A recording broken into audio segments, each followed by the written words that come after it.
Welcome to the Earn Interest Podcast, the business school for the culture. This is your host, Pedro Moore, serial entrepreneur and venture capitalist. This is the podcast for commentary, conversation, and practical tips on all things business, startups, and entrepreneurship for those looking to chase after their dreams. Let's get into it. Welcome to Earn Interest. This is your host, Pedro Moore, and this is episode 2. Today we're going to get into topics about McDonald's planning to convert all their stores into robots. We're going to get into the topic of why all entertainers like Dr. Dre selling their music catalog. In today's topic, we're going to learn the secret sauce with Earn Your Leisure's blueprint.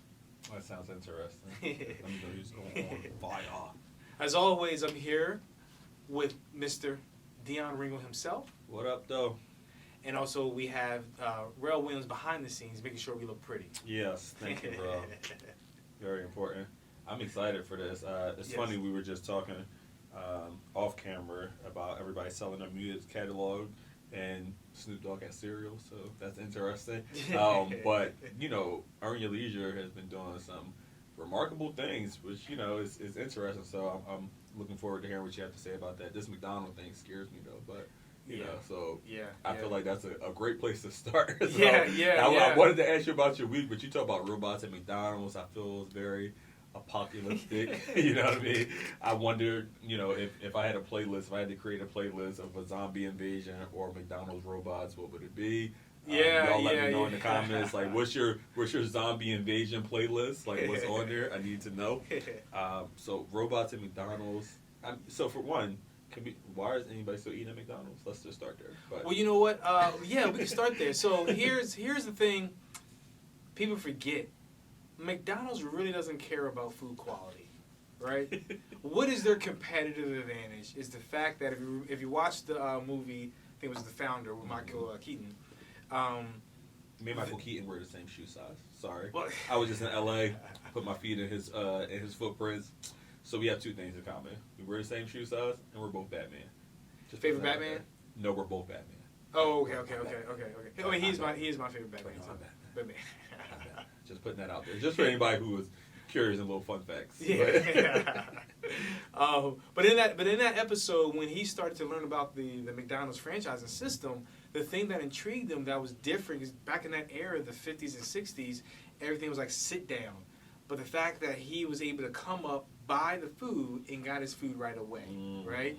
And so that right there is the competitive advantage that McDonald's had over all the other restaurants at the time. And that's their competitive advantage going forward. And so they're always going to be the real fast food chain. How can we get the food the fastest possible to the end user, to the customers?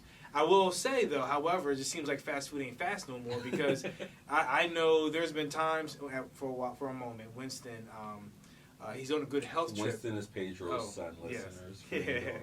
He's baby genius. Yeah.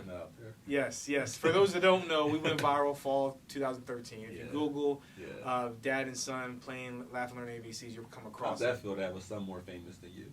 Say it again? How's that feel to have a son more famous? Yeah, I'm just hoping he forgets about it because I don't want him to like throw it in my face. He's gonna rub it in later. Yeah. Well, what's that audio clip? I'm the one selling the records. I'm the one selling the records.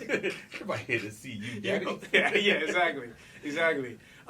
But he used to love, you know, as most kids, love the Happy Meals and all that. But he's on a good health. He watched a YouTube video, so he doesn't really want to eat a lot of nuggets that much anymore. But anyway, my point is there was a time where I went to the drive-thru, and I was there for probably like 20 minutes or so. I literally could have went to a... That was God trying to save your body from eating Yeah, probably. From well, I didn't eat anything. It was for him. Oh, he was trying to save Winston. Yeah, basically. And so, but, you know, I used to work, when I was in college, I used to work in retail at Walmart. And it kind of serviced, in my opinion, it's kind of have the same target demographic. But my point is that... same problems that Walmart had as McDonald's had, which is you have call-outs. You know, people, we all know that, you know, when McDonald's cashier gives you the food, it's just like, here. Yeah. I mean, actually, you're lucky if you get it here. Right. You're lucky if you get it here. Yeah, not even no eye contact, right? So, but, and they're seeing that, you know, with less staff, and so it's taking longer from kitchen to customer. And so, and also too, they always say robots, you don't have to pay time and a half. You don't have to go on vacation. No one's going to call out on Christmas Eve, And I'm not. The reality is, it happens. Even though we say we don't want robots, but people call out, especially on big holidays. It happened to me back in my day, Christmas, Black Friday. They want to be out with their friends, or even just on a weekend. So I think that's where the inspiration is coming from. How can they be more? How can they be consistent with their value proposition of being the fastest fast food? Wow. And so they think that robots will be able to do that to help them be more efficient. And so that's why I believe the angle is coming from. And Walmart, even though Walmart is considered a low-cost provider, Walmart is very heavy on technology as well, so they can be more efficient. So because they have like 50 cash wraps with 2 cashiers.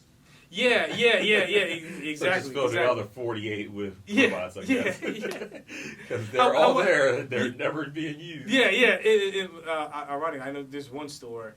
It seems like even the cash, what do you call them? The registers with no cashier. They be broke half the time too. Exactly. All the self-service are broken. All of them. But behind the scene, people are seeing they're very efficient in terms of the inventory management. Scanning, placing things out again, so that way for them it helps them keep their costs low, so that way they can always be considered low cost provider. And that's just the off-price store model that if you go into a Dollar Tree or a Dollar General, they're not really hung up on aesthetics. Oh, not at all. All they care about are the shelves filled so people can come get what they need. Exactly. So that's interesting you say about McDonald's. So, I know this isn't part of the in or out segment. We're going to get into that. But are you in or out on robots serving you burgers? So, because I'm out. that's weird. They're going to take over.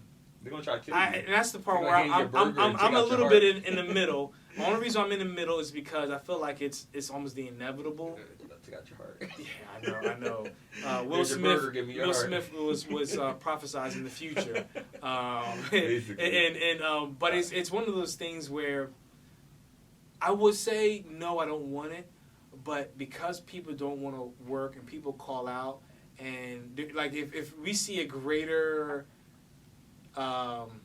employment establishment in the sense of like staff, you know what I mean? I think that will be better. I don't know. This is what I think is going to happen. Okay. So this is the thing.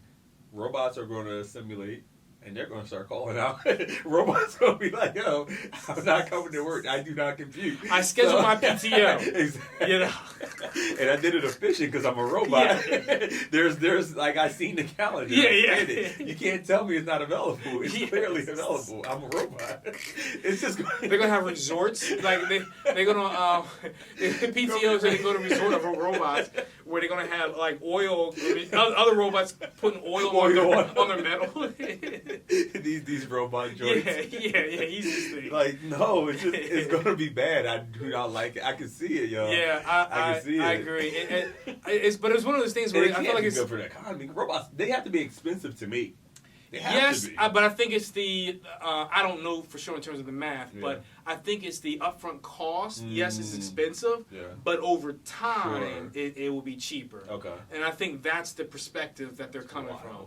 And we live in strange times. Yeah, we are. But it's one of those things where I feel like it's inevitable, because every technology up to this point leads up to that. You know, the fact, for example, the internet allows the robots to communicate, you know, and so... And the internet is technically supposed to operate like the human brain, right? I think their data processor, I forget the technical term, but I think their processor, the way it's designed was to function like the human brain, so that kind of makes sense. Yeah. So we're getting closer and closer to the robot apocalypse. It's coming, y'all. And I'm going to make a playlist, and maybe I'll have it next episode, who knows? There was I don't know if, I know you're a movie buff, so you might remember the name of it. There was a Netflix show some years ago that had, speak to what you're saying, in terms of robots, but they made the robots real. And matter of fact, the girl that was in the Marvel movie, she was in Doctor Strange. Are you talking about what's the one? Old guard? Are you talking about the old guard? Are you talking about Charlize Theron? I figured her name, but she's Asian looking. She was in the Marvel movie. Oh my gosh, I'm drawing a blank of the name. Asian looking. Guardians of the Galaxy. No, more just recently. Oh, more recently. And part of the next chapter. It was one of the movie theaters that they went to do Eternals? from the. Yes. Okay. Yes, the Eternals. Is it Gemma Chan? I think so. Yeah. I think so. Yeah. Yes. She was in a movie that kind of speaks to what you're saying, and it was like the robots had their own civil rights. Wow. And so they imagine us fighting for the rights of robots. Yeah. Wow. Yeah. Wow. So, it kind of speak to that. Yeah, so. that's what's going to happen. So I'm definitely not for it. But perfect segue into our Take It or Leave It segment. So Dr. Dre is reaching a deal to sell his catalog for this drum roll. Can we get a drum roll somewhere in here? There we go. He's doing it. He's doing it on his lap, but hopefully he does it in post. To sell his catalog for $200+ million. Now I'm not gonna lie. When I heard that, I was just like, "That's it, Dr. Dre." Who just did, Dre? Like Soulja Boy. I feel like that was a little low for him. So super producer, rapper, and music mogul Dr. Dre is closing on yet another lucrative music deal. The Aftermath Entertainment founder, who's 57 and just got the divorce. So, he paying a lot of money for that. So this is probably why he's selling, to get all that money back. Reportedly selling his music assets in 2 separate deals. One with the Universal Music Group and the other with Shamrock Holdings. That sounds a little sketchy. A portion of Dre's assets will be sold over for $200 million. That's the part that makes you want to say maybe take it, because it says a portion. Yes. Right. While sources say his assets generate about $10 million annually. So he didn't sell all For perspective, right now he's making $10 million off his catalog every year. That's insane. When's the last time Dr. Dre made a song? He's making $10 million a year without showing up. Yeah. Oh, so. Perspective, right? And then apparently a portion for $200 million. So, Mr. Moore, are you going to take it or leave it? It was that one was hard for me because of that $10 million. Because basically, in what's the math? In another 20 years, he'll have another $200 million. Wow. Right? But my only reason I'm going to say take it is because I'm. What you said earlier about the divorce. Yeah. I'm assuming there's something behind that. Mm-hmm. Either he's tapped out or he needs to sell it, to give some to her. I don't know all the details, but there could be something around that. Yeah. And going through divorces aren't cheap. Yeah. And especially when you're rich, it's even more expensive. You know. Yeah. And so, and you know what? Could we pause there for right there for 1 second? Because a lot of times, even though I'm promoting selling the business and all that, we also got to consider where we are at the present time. Great point. You got to make the decision that is best for you at that present time, because it could be low, but you need that money to do X, whatever the case may be. So if that's the case, then that's a win. Yeah. So I wanted to pause right there. I want to pause and just Google his net worth right now. Like, what is Dr. Dre? I think he's like $800 million, That's something insane, like that. because we thought he was going to be a billionaire, and Tyrese messed that up with the whole Apple Beats thing. Remember when they bought Beats? And Tyrese had to open his big mouth. Shout out to not liking Tyrese. Anybody who don't like Tyrese, I'm with you. He's so annoying. By the way, while you're looking that up, I found out that the technology for the Beats by Dre. Oh, I thought you about to say for the robots. Okay. Oh. I'm still not over that. I'm shook. I think we all are. I mean, you sound a little nonchalant. You just like, because I feel like it's just going to happen without. Or is it just because you're not going to go to McDonald's? Is that what it is? A little bit of that too. But he bought. I might have to do some extra research, but from my memory, I think he bought the technology for somebody else. Wow. And that's another. And to pause again.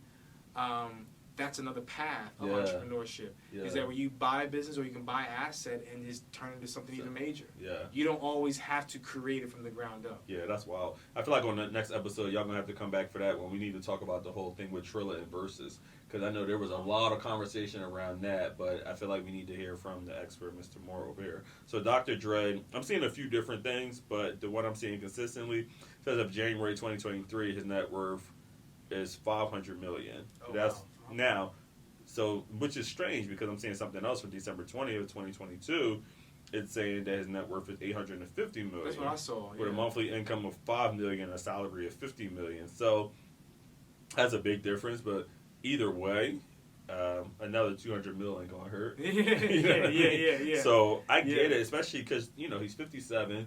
he's probably not planning to do a ton more music. Yeah. Right? Yeah. And the Apple Beats thing is like a lightning in a bottle thing. He's probably not anticipating doing that again. Yeah. Right? Because how many people can do that twice? Yeah. So maybe he just feels like, yo. And to be honest with you, that's what a lot of celebrities are doing. Yeah. They similar to entrepreneurs. This is them selling their asset to get closer to retirement. It's they don't want to have to deal with it. Let me collect my money and go. Yeah. And that's their desire, and that's what they want. That's the best maybe decision. they know something, but I like to err on the side of maybe they know something we do not. All right? Because there's a ton of them doing it, and it's guys who you wouldn't think are hard up on money, right? Mm-hmm. Dr. Dre is, Dr. Dre will be Dr. Dre for the rest of his life. Even with the divorce, he still got money. He'll be fine. Yeah. Right? So if he's selling a portion for $200 million, they know something. They may see something coming down the line. I just seen something Timberland was just talking about, just with producers and robots producing music now, how different it is, why you still need the human element, yada yada. But he sees that being the future, where the robots will produce most of the music, and you can pump out, 10 times more music now. So, more robots. True story. There's actually, he's a young startup, but there's a young startup that's using AI to help produce rap beats. Wow. So to your point, yeah. And that's another thing where you gotta sometimes look at your business. What is down the future? And that will help you dictate your decision. Yeah. In terms of dictating your decision, it could also mean, okay, do I want to, battle with the rest of them? Yeah. Do I have the energy for that? Yeah. If not, let me just go ahead and step out. I know a local small business owner. Well, he's not local necessarily, but he sold his business for, I think, maybe $8 million. Similar scenario. Sure. Wanted to retire. Yep. But he talked about how it was an insurance franchise, but he talked about how they were getting more complicated, and how their fees or this or that, and he just got tired of it. Yeah. And so he just said he wanted to get out. $8 million? Yeah. Coast. I'm good. Yeah. And so to your point, there could be something that we're not seeing, that they're seeing down the road, and they're just saying like, look, I don't have the energy anymore. Yeah. To me, Dr. Dre seems smarter than we give him credit for. We always talk about he's a music genius, but I don't see this guy making too many bad business choices either. Not at all. You know what I mean? Think about it. He left Death Row when he seems like he makes a lot of good decisions outside of maybe, putting his hands on women. Yeah. Whole another conversation. We'll say he makes a lot of good business decisions. Yeah. Maybe not personal decisions, but business decisions. He seems to be batting 1,000. So if he's selling a portion, especially if it is a portion for $200 million, that's probably a solid deal. That's probably a good take, right? He may have maybe another $200 million from the other portion. Yeah. Maybe, Let us know, guys. Let us know in the comments. Make sure you tell us if you would take the $200 million if you had Dr. Dre's catalog, which includes Eminem, Kendrick Lamar, The Game, 50 Cent, Eazy-E, Tupac Shakur. I mean, his own stuff. Yeah, his own stuff. Let's not sleep on Snoop Dogg. Yeah. Let's be honest. Aside from Tupac, when you think about most important rap, like Kendrick Lamar just was named most important rapper of this generation. Snoop Dogg probably was that of his generation, right? Like Snoop was really important. You know what I mean? Like when you think of he's not one of the. You don't think about him with lyricists. You don't think about him with that. But when you think about importance of a musician, like Snoop Dogg has stood the test of time. So he has his all that. I think is included that you got to think about. Not to mention NWA. I mean, the list goes on. I think Dre is in good shape. So speaking of people who set out blueprints, Earn Your Leisure has been. They're right now nominated for NAACP Image Award for Social Media Personality of the Year, I believe. Up there, my girl Lene Vernay, who should win. Lene better win because they robbed her last year. Shout out to Lene. She's incredible. She should win. But Earn Your Leisure is nominated. They've been tearing it up with Revolt and all the type of things they're doing with financial literacy for the black community. And Pedro, you said they got a blueprint that you want to kind of talk about. I think it's a good blueprint for business. And I, the one thing that I think that they did is that we talked about it before, where they discovered a problem and filled the void. And it's something simple. Yeah. They knew our community suffered from financial literacy, right?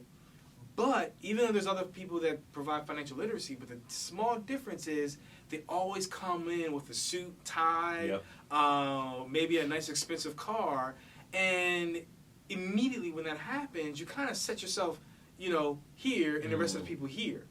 They just did something simple and said, look, we're going to meet them where they are. Yeah. We're going to look like them. We're going to talk like them. Yeah.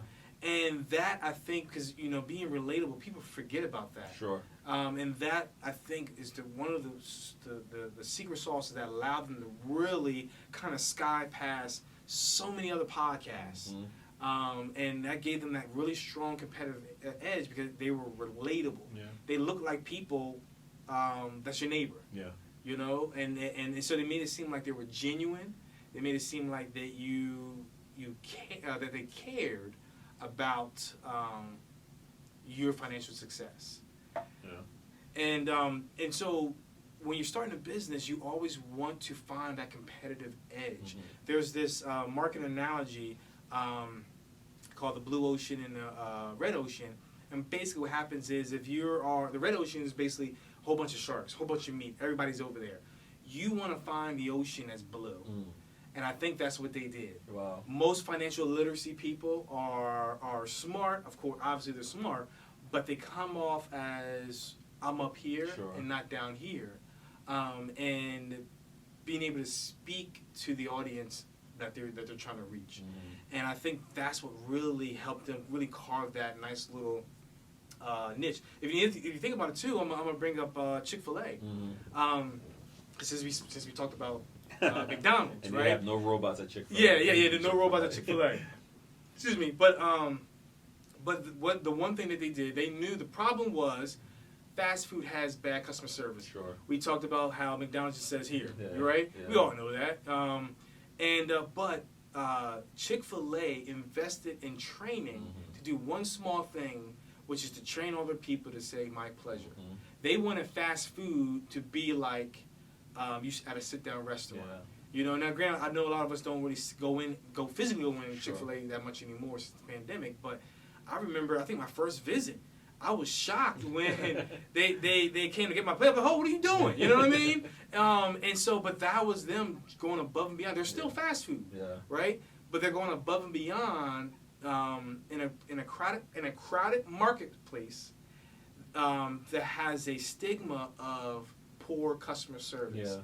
And they just did one little thing different, which is to provide better, more superb customer service compared to a sit-down restaurant. Yeah, it's cool that you said that, and I think the other thing that's cool about Earn Interest, not only their niche, because they did that, right, but there was a lot of people, like you said, that was talking about, you know, business and money and things like that, and obviously 2020, you know, put everything on steroids because people had more time to kind of listen to things, so timing is a big part of that too.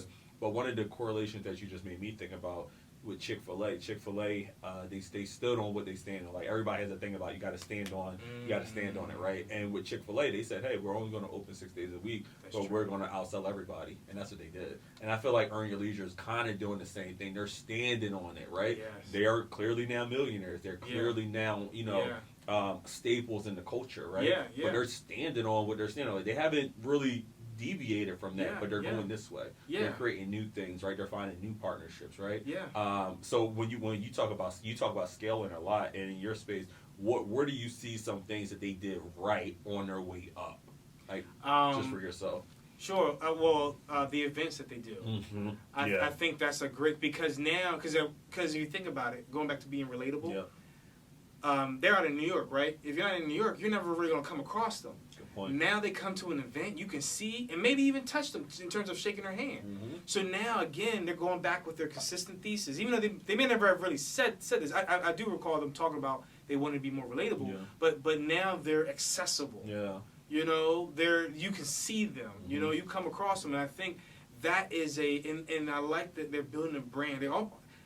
They haven't said it, but I feel like they're building like a nice little holding company of their media production. I was going to get there. I'm glad you mentioned that. Yeah, that's like, what it where seems do you like. see them going? I can kind of. I mean, I'm hoping that they're thinking like this, but because we talk about exits and stuff like that. Because they don't want to be podcasting today, Andre. but even so, there's two perspectives that they can go. One, they can build up their holding company, their collection of media assets, and sell it to a nice larger brand. That's one. Or they can keep growing themselves and be an acquirer themselves of smaller media outlets. Because I feel like part of the reason why our community doesn't like us selling is because most of the time we sell to someone that doesn't look like us. Sure. But I mean, they're the ones with the biggest check. Sure. But if we have more people that look like us behind the checkbook that says, hey, okay, I'm going to add you to my portfolio. You know, and that's a different perspective because sometimes that infusion of cash can be what that media outlet needs to blossom. Yeah. So I kind of see them two perspectives. I mean, it depends on what they're thinking, but either they build their portfolio, their holding company, and sell their collection to another one, or they keep growing. Yeah. They may have to raise some outside money to keep going, and they acquire some media outlets to build their holding company up even more. There's always the option to sell, even if they acquire more. Yep.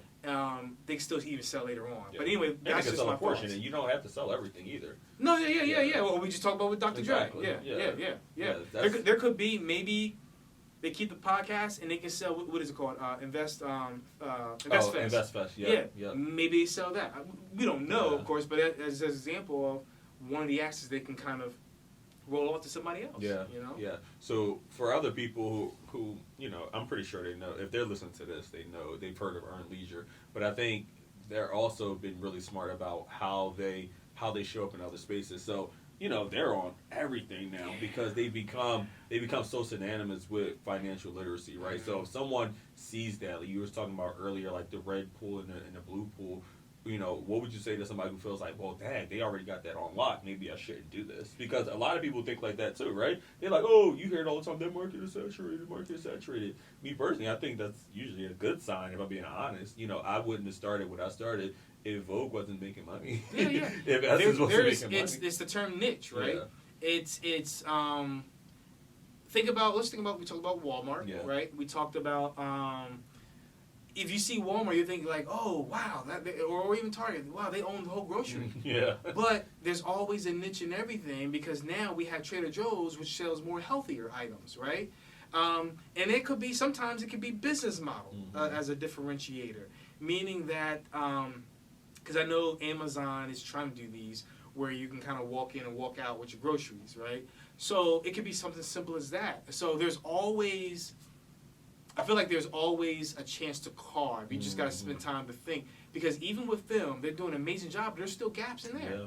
There's still gaps in there, Yeah. And so, like, for example, like, I'm just give a plug about earning interest. That's why I started leaning towards more of the business school for the culture. Yeah. And because with them, they got the entrepreneurship and investment and real estate investment, but I like to go into deeper, focus more on businesses that scale around that perspective. Yeah. But I think you can carve a niche in anything. Yeah, I agree. No, there's no company that has a stronghold on 100% of the market. There's just not, and it's never going to be. So I think it's important to hear that, right, from other people. Like, yeah, they're doing well, but that's also a sign that market is valuable to me, right? So it's a sign that maybe you should get in and see what's unique about what you do or how you do it that can have you, because again, that happened in 2 years.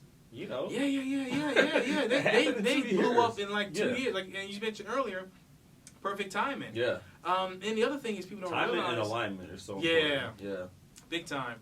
And people don't realize is that in addition to even someone that's a success, not necessarily them, that sometimes people get comfortable up top. Yeah. This is right? True. Yeah. What is Blockbuster's now a museum? They got comfortable up top. Yeah. Right? Now Netflix is getting comfortable up top. Yeah. And that opens the door because I could see someone saying, well, Netflix has everything on lock. Maybe. Great point. At a certain time, but there's after a certain point, they start dropping the ball. Yeah. And the other thing people got to realize, market changes.